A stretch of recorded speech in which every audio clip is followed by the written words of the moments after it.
I was the poster child for the metaverse. I was even in a movie about it. We got videoed playing games and just having fun on Roblox. I loved it. When the crew asked me what the future was in an interview, I said it was the metaverse. I believed it.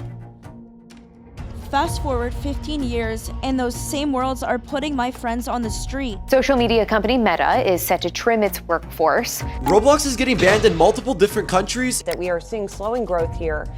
Real families are suffering right now. 1,500 laid off employees at Meta are posting on LinkedIn about how they lost their homes and are living out of tents and vans. This isn't some abstract tech failure. While Meta and Roblox burned billions, a small group of teenagers was building exactly what Zuckerberg was dreaming up. And they did it for $0. But that's not until later in the video. What made Meta crash? What made Roblox crash? And is the impending death of the metaverse real? Let's take a look and find out. But how did we get here? How did $100 billion turn into a housing crisis for the people who built it? Mark spent $100 billion to make a Roblox clone down to its T, but it missed what actually works. The first problem were the avatars. The avatars tried to replicate we me's. However, I think what didn't work here was how the colors were so flat. Zuckerberg here looks like he's about to kidnap me. Mark had a photorealistic version like Gimmick that just doesn't work in today's modern environment. They were created by a Husk corporation. I think it also tried to replicate Roblox and failed. Roblox works because of the Lego avatars, which we'll also get to later in the video. Horizon Worlds was basically VR Roblox, but with worse graphics and no legs. The platform rigs itself with the metaverse thing, with Horizon Worlds all being deleted on February the 18th. Meta Worlds was claimed to run on the most revolutionary of technology. It was a miracle. Behind the scenes, Meta was hiding big secrets that they didn't want the public to see. Meta claimed this technology was already available to go, and then what happened, it just wasn't by the launch. One example is server sizes. They claim to have huge, absolutely gorgeous servers. And Mark just wasn't able to deliver. The servers had a limit of 20 people, which in comparison to Roblox and other established platforms is really quite weak. Mark prided himself on the fact that Meta Horizons was so immersive, but the fact that legs were later added on in a VR platform definitely didn't contribute well. And it didn't just look like crap, it played like crap. An average user will not care about how fancy something is, only if something is fun. Facebook's audience is old boomers, and not teens and kids like Roblox. The big mistake? They thought the metaverse was all about VR headsets and super realistic graphics. Roblox worked because anyone could play it. Any device, any kid, anywhere. No need for a $500 headset. Because Roblox is free, it attracts a broader audience, and because the aesthetics look great, that's another thing. It's super easy to see why Meta failed, but unfortunately, Meta failing has consequences. They were just the developers, the designers, the support staff who were told to build a dream that was doomed from the start. And here's the thing, when you don't understand your players, you make plans that look good on paper, but fail the moment a real person tries to play. I think a lot of people like to call the metaverse just some sort of novelty gimmick, but to the engineers that worked at Meta, to all of the people who have been affected by Roblox's crazy changes, these are real lives that are at stake. People have built real businesses from these ventures, and seeing them all go into waste is terrible. Meta didn't just fail, they left a smell. They took the concept of virtual worlds and wrapped it in a corporate skin that made the very word metaverse feel like a disease. Metaverse to me is a term used by people who don't even play Roblox, Minecraft, Fortnite, or even Horizon Worlds. I don't even think these people play their own product. It's a term that's just spat out corporate spat. They think that everyone in this world wants to be Ready Player One. We want to be exactly like ourselves, but that is not the truth in the slightest. In fact, I think they're completely misunderstanding what people mean by when they say, I go to video games to escape. I do not go to video games to become me in a second world. In fact, most people go to video games to do the literal opposite. So yeah, I will say the metaverse. I hate every single term of it. I hate being in these corporate meetings, and I hate people saying, do you live in the metaverse? What is that supposed to mean? I live in the real world. Like, oh, just mini brand. I freaking hate that word. It makes me so mad. But that's not virtual worlds. Virtual worlds are about escape, fantasy, fun. The metaverse sounds like a business meeting. Roblox is a fantasy world. Lego, Minecraft. But the point is not immersion in the way these investors think about it. Roblox continues to push the most stupid of changes that make the platform less Lego. And genuinely, I still don't understand why. If you saw earlier in the video, my avatar is Nico Seek, and Nico Seek is not something I would want to be in real life, just as an example. But there is one specific part of my virtual identity that I never give up. The popular online game Roblox is making some major changes, including a new chat feature that restricts messaging to people around the same age as the gamer. The move comes as Roblox continues to face criticism and lawsuits in several countries over child safety issues. The change follows the company's introduction of an age estimation tool. That feature requires players to take a video selfie, which is deleted after it verifies age. Users can still access the platform without submitting a face scan, but are unable to access the chat function. Corporate Metaverse wants everything tied to your real identity. Real names, real ID, real faces mapped to your avatar, real world verification. To turn virtual worlds into an extension of your LinkedIn profile. But that kills what makes these communities magical, the fact that you can be anything you want to be anyone. And furthermore, is it not dangerous to have a child's data just on the internet? Imagine you're a parent and you're asking your child, what are you using the passwords for? And they go, Mommy, I'm using it for Roblox. Do you understand how crazy you sound? One of my best friends on Roblox is literally a sentient piece of bread. You think that person wants to connect their real Facebook account to that?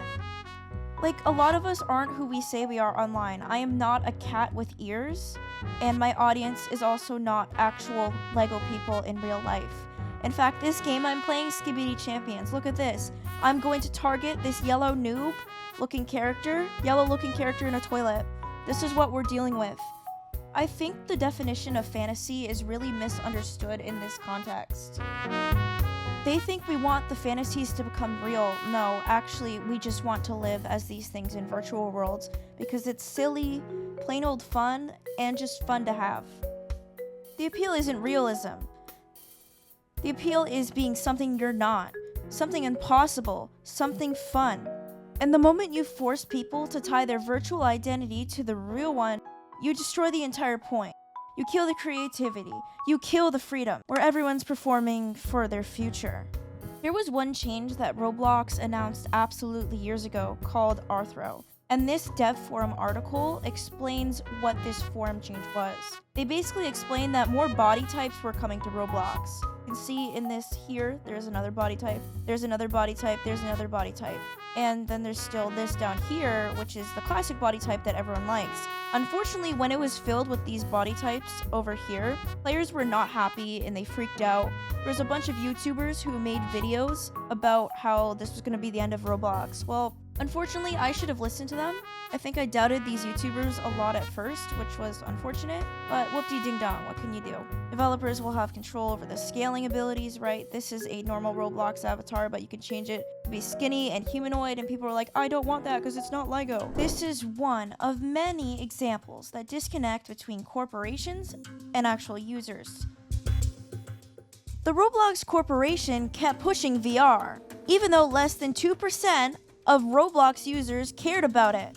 They refuse to tell you Roblox VR is a failure. In fact, they want to hide it from you. Because admitting that would mean admitting the entire metaverse pivot was a mistake. I watched the platform I love get twisted by buzzwords and investor expectations. One of the updates that Roblox put out was the dynamic head migration. And so obviously you can see it starts off with thank you for all your feedback.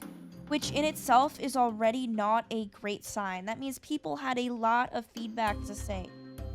So the importance of unmoving faces. Let's read these comments. The lovely 1.2k people who commented on this reply.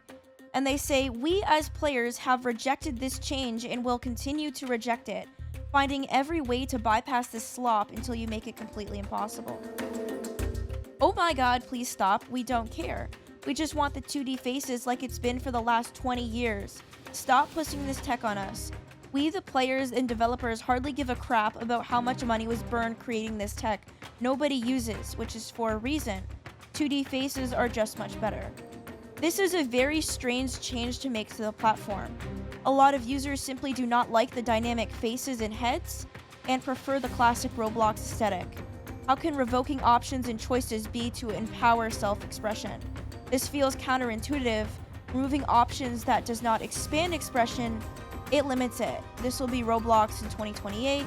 Nobody wants your slop tech. You can kick and scream, but you will not change the minds of the players. Roblox shifted from a game platform to a metaverse. It changed how developers thought and how users were treated. It'd be about immersion, realism, all these things that nobody asked for. This is who Roblox is trying to tell to. This dribble dash. So this experience is made by literally the Premier League and has 0 players playing right now. Why? It looks like absolute shit. You can literally tell by this that it looks like absolute shit just by looking at this. Like, 500 likes equals free ball. What is this UI? Is it from like 2009? Like, this is terrible. And to think that Roblox and as a company is trying to preach this as the metaverse is actually crazy to me. This is not no immersion. This is just crap. And when you have this and Meta Horizons, which also looks like crap, it's like, what are you supposed to do? Nothing. You're just given slop, slop, and slop again, where we get to invite connections. I feel like they added this just because they have to. Badges, training complete. Oh, we're all a top earner. Ain't nobody earning that, bruh. That pass. Nobody is passing like that in soccer. Pass. Oh my god, look at me. Pass. Follow. Sprint. Almost. Sprint. Nobody runs like that in soccer, bro. Stay. Oh wow, they just use Roblox default emotes. So that's an example of what Roblox is being preached to. Great stuff. So remember the teenagers that we posted about earlier? Well, they do have a name. Their name is Polytoria. They're a group of passionate former Roblox developers who made their own platform after seeing what was going down with Roblox, Minecraft, Fortnite, Meta. And so that's what they're trying to do, is a decentralized movement. And it's really interesting because the platform just hit 100,000 concurrent users. That's a huge number. That's more than most Steam games. What makes Polytoria interesting to me as a former Roblox player is how invested they really are in their user base. They've been around since 5 years ago, but they are always player first. And the idea of a decentralized metaverse is just so interesting to me. The fact that, you know what, maybe we don't have to go to Roblox, or maybe we don't have to go to Minecraft or Fortnite. We can explore our own options. And that obviously is pretty difficult in itself, thinking about it.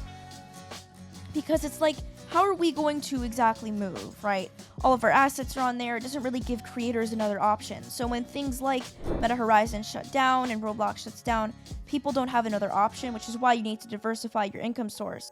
I really do think that Polytoria could be the next classic Roblox for a lot of us to migrate, and I will be looking forward to its future when I possibly cover it in a future video. Creators lose their income before more employees lose their jobs, before platforms abandon what works to chase what sounds good in a board meeting. The metaverse as a vision failed. Let it stay dead. What we need to do is go back to what actually works. User-generated content, accessible platforms, communities built by the people who use them, not the billionaires who own them. So here's what I want you to do. Let me know in the comments down below if you've been affected by the recent changes on Roblox and the metaverse pivot. Did you lose income? Did your favorite platform get worse? Did you watch something you love get destroyed by corporate buzzwords? I want to hear your stories. And if you think Roblox and platforms like it are realer than anything with their communities or Meta ever built, make sure to like and subscribe. Because we need to keep talking about this. We need to keep pushing issues like this and pushing them forward against the corporate takeover of virtual worlds. The real metaverse was built by you guys. Remember that. And we're not letting them take it away. I'll see you next time. Stay real.